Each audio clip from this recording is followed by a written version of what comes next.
All right everybody, तो देखो breakout retest का जो कॉन्सेप्ट है बहुत ही ज़्यादा यूनिक है, बहुत ही ज़्यादा डिफरेंट है, जो इस वीडियो के अंदर मैंने आपको शेयर किया हुआ है। देखो, अगर आपको लेवल के साथ ट्रेड करना पसंद है, प्राइस एक्शन पसंद है, एसएनआर लेवल्स पसंद है, साइकोलॉजी पसंद है, तो इस वीडियो को कंप्लीटली वॉच करना है, बिल्कुल डिटेल के साथ देखना।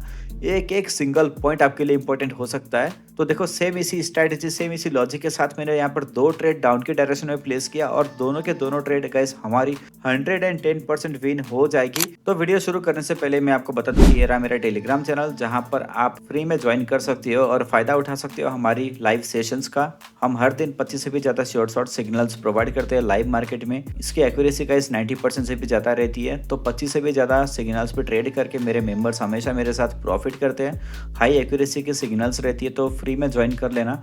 नीचे लिंक मिल जाएगा डिस्क्रिप्शन में।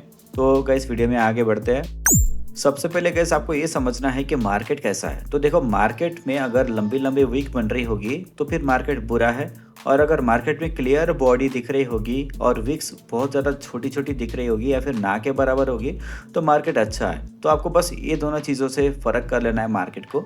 अगर मार्केट अच्छा होगा तो आपको उस पर ट्रेड करना है, अगर बुरा मार्केट होगा तो आपको ट्रेड को अवॉइड करना है उस पेयर के अंदर।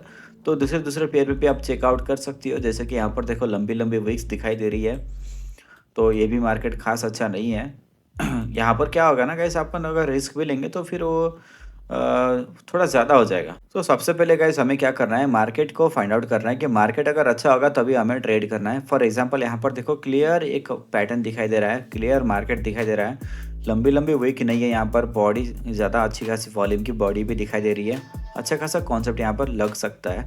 जो भी अपन स्ट्रैटेजीज अप्लाई करते हैं ना, तो क्लियर मार्केट के अंदर अप्लाई किया करो, तो आपको फ़ायदा बहुत ही ज़्यादा देगा और नुकसान कम होगा गाइस। ओके, तो देखो 8 सेकेंड्स रिमेनिंग है और यहाँ पर मैं सेम इसी स्ट्रैटेजी को यूज़ करके अब डाउन के डायरेक्शन में मैं 3 ट्रेड प्लेस कर दूंगा $50 की। और आई एम डैम श्योर कि ये जो ट्रेड है अपनी 110% विन हो जाएगी गाइस, कोई दिक्कत नहीं है।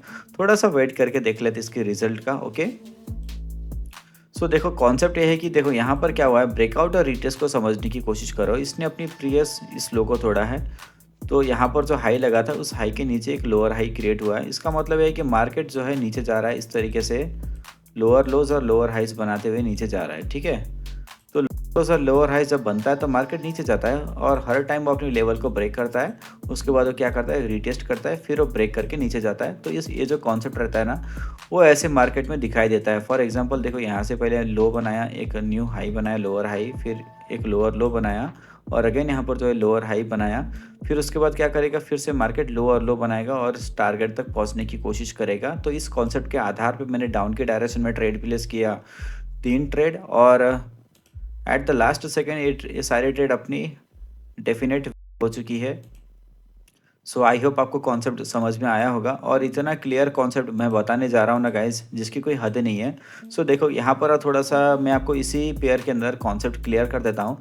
जब भी लो का ब्रेकआउट होगा, ध्यान से देखना, स्किप मत करना गाइज। ओके, जब भी किसी लो का ब्रेकआउट होगा जैसे कि यहाँ पर, तो ब्रेकआउट कैंडल के बाद में जो भी रिट्रेसमेंट कैंडल आएगा, उस रिट्रेसमेंट कैंडल के पहले वाला जो कैंडल होगा उसकी वॉल्यूम अच्छी होनी चाहिए।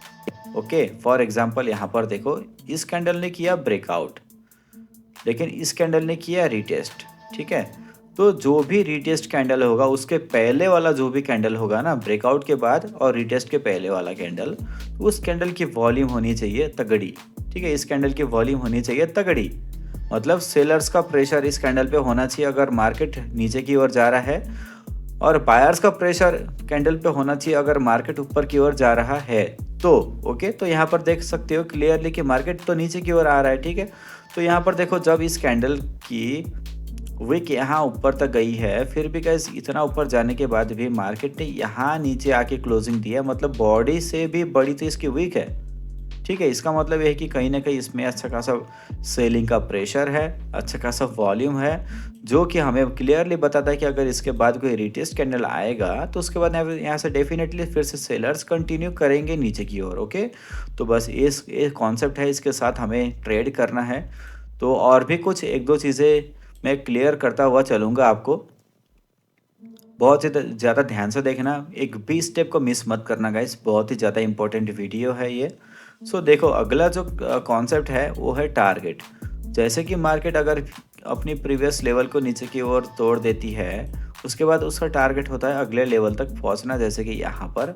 तो इस टारगेट तक पहुंचने से पहले अगर यहाँ पर रिट्रेसमेंट कैंडल की जो पहले वाली कैंडल्स होती है, अगर वो टारगेट तक पहुंचने से पहले यहाँ पर कोई स्पेस छोड़ती है ना, अगर यहाँ पर कोई स्पेस छोड़ जाती है, तो फिर अपन डाउन के लिए ट्रेड एंट्री ले सकते हैं रिट्रेसमेंट कैंडल की कंफर्मेशन के बाद में, ठीक है। जैसे कि यहाँ पे ग्रीन कलर की कैंडल ने रिट्रेसमेंट लिया, उसके बाद अपन यहाँ पर डाउन की ट्रेड एंट्री ले सकते हैं।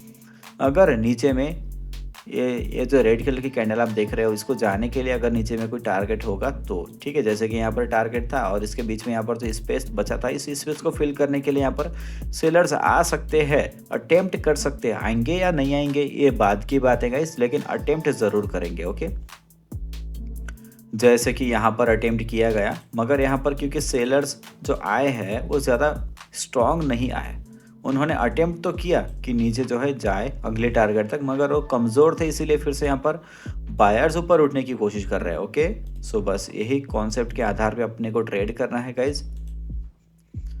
सो आई होप अगर मुझे आपको बताते बताते कोई अच्छा खासा ट्रेड अपॉर्चुनिटी मिल जाएगा तो फिर मैं ट्रेड भी करके दिखाऊंगा डायरेक्टली आपको, ताकि आपको और भी ज़्यादा क्लियर हो जाए, ओके। सो अच्छा, तो मैं यहाँ पे एक डाउन के आऊँगा गाइज। तो जो मैंने कॉन्सेप्ट आपको बताया था उसी कॉन्सेप्ट के आधार पे देखा जाए तो देखो यहाँ पर क्या हो रहा है, मार्केट ने अपनी ये वाली लो को तोड़ दिया था नीचे के डायरेक्शन में, ओके। मार्केट ने अपनी ये वाली लो को तोड़ा था और जो ब्रेकआउट कैंडल था, ब्रेकआउट कैंडल के बाद में जो एक रिट्रेसमेंट कैंडल आएगा उससे पहले वाला कैंडल तो यहाँ पर कोई है नहीं, मतलब यहाँ पे डायरेक्टली एक ब्रेकआउट कैंडल है। तो ब्रेकआउट कैंडल की वॉल्यूम को अगर आप देखोगे तो काफ़ी ज़्यादा तगड़ी यहाँ पर वॉल्यूम हमें नज़र आ रही है ब्रेकआउट कैंडल की। उसके बाद यहाँ पर रिट्रेसमेंट कैंडल भी ठीक ठाक रिट्रेसमेंट कैंडल है, काफ़ी ज़्यादा ऊपर जाने के बाद भी इसकी क्लोजिंग ईएमए के लाइन के नीचे हुई है, ओके। और यहाँ पर इसको नेक्स्ट ये जो रेड कलर की कैंडल बनी है ना, इसको नीचे एक रेड कैंडल बनने के लिए एक लेवल भी यहाँ पर मौजूद है। तो मार्केट इस लेवल तक आने के लिए एक रेड कलर की कैंडल ज़रूर से ज़रूर बनाएगी और दिस इज़ अ कन्फर्मेशन। ये सारी कन्फर्मेशन के साथ हम डाउन के लिए ट्रेड एंट्री करते और अपनी ट्रेड यहाँ पर हो जाती है 110% विन, जैसे कि मेरी यहाँ पर हुई है। तो आई होप आपको अब तो क्लियर हो गया होगा ये सारा कॉन्सेप्ट।